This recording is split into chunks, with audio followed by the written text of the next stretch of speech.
voina chuan guitar lesson thar kan zir ho lenga voina kan zir ho le tur chu Ngurthangvela Nunhlui mual liam hnu ti hlarun sakha guitar perhdan kan zirang helai a in kan la dona sanga di niamai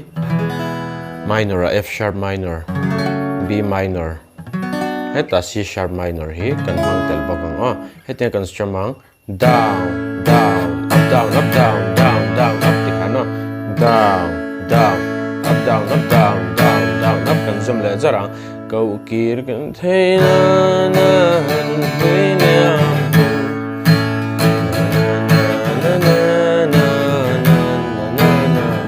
a chen chord thak ran deuh hlek na khajun hetlai a te po khan down down down up chau na kalang tum sang ral ma se ting lai ka